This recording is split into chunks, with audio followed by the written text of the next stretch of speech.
Hi there, guys and girls. Good midnight to each every one of you. Generation East 2024. Vote for People's Choice Award. Female category, as you can see, there they are. And for the male category, there they are. Let's have a time check, guys and girls. It's 12:35. Advance 15 minutes, and few hours from now, let's say 13-15 hours before the main event will be happening there in Santa Lucia Mall. So guys and girls, let's make some fearless forecast for these ladies. Well, I would like to introduce you first, guys and girls, this one. So read it for yourselves, guys and girls, okay? The first in a row, okay? You are reading it right, guys and girls? There are 5 lovely ladies, and on the second row, okay, please check. And on the third row, so all in all, they have 12. So let's make some predictions. You know what, guys and girls? The first one that I really admire was Bella. Even though she looks so snub and she looks so intimidating, but still when it comes on Q&A, she's the best giving answers. And she's being direct to the point. If she doesn't like, she says it. And I also love Maria, Mirna, Angelica Espinola. Why I like her? Because some of my content on shorts, she's one on those top views, has a top views. And I also admire this one because when I passed by on the backstage, she greeted me even though I'm not looking at her directly. And I also love this one because when I give some links, she have it with a smile.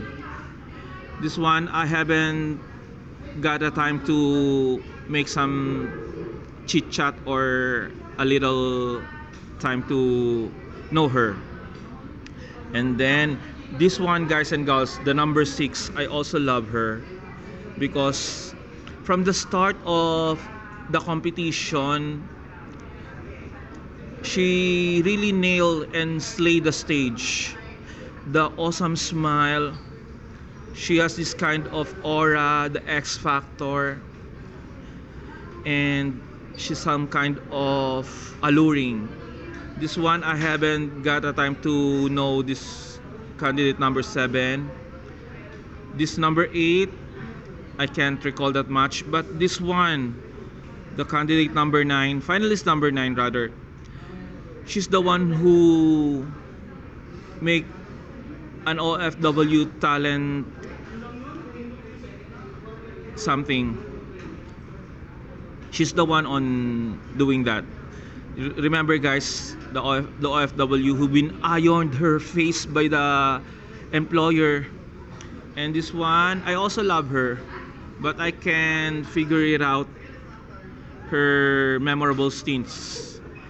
And this one, she's also a dark horse for me because her aura, she's like a this kind of bratty one. And this one, I forgot what she did in the talent competition. And now, guys and girls, my favorite to be on top 6. Remember, guys and girls, this is just only a fearless forecast. The judges will be the one to know, and the other, how do you call this thing? Only the judges will be the one to give us the top 6. So my favorite top 6 would be Bella, of course, and then Mirna, Angelica, and let's give her a slot for Cassandra. And on my 4th, this one, And on my fifth, Isabella. And on the sixth, okay, um, ah, oh gosh. Okay, let's give it to. Oh gosh. I'm having a hard time, guys and girls, because most of them are very competitive and v- they have this chance to get the crown, and they are much more deserving to be on top 6. Okay. See that one, guys and girls. I'm being like a judge for this night because I'm having a hard time who will be the one to complete for my fearless forecast for the top 6. Okay, let's proceed. Oh gosh, can you guys help me? Whom do you like for them to be on top 6? Oh gosh. Okay. Ah. Okay, give it for Cassandra, or I already had Cassandra, right? Erich, let's say Erich, because I had the time to have a small talks with her and with her family, right? And let's say this could be our 7th, the dark horse, okay? And on the top 3, well,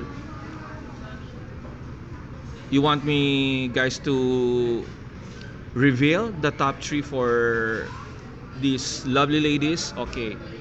The first one must be Bella, and then the second one is Maria Mirna Angelica, and the third one should be number 6, Maria Krisha. That's my fearless forecast, guys and girls, for the top 3 for this female category. And Bella and Bella and Mirna will be in a tight slot. They should be the first runner up, and the one will be the title holder. Why I must say so? Because when it comes on Q&A, Bella will be on top, will be on her shoes, will bag the title and will get the crown. But when it comes on projection, Mirna will get the title. But guys and girls, the Q&A will be the one to make them win, not the well, of course, given the fact that the projection, the aura, and the crowd cheering will be the one to win for these ladies, okay? And Krisha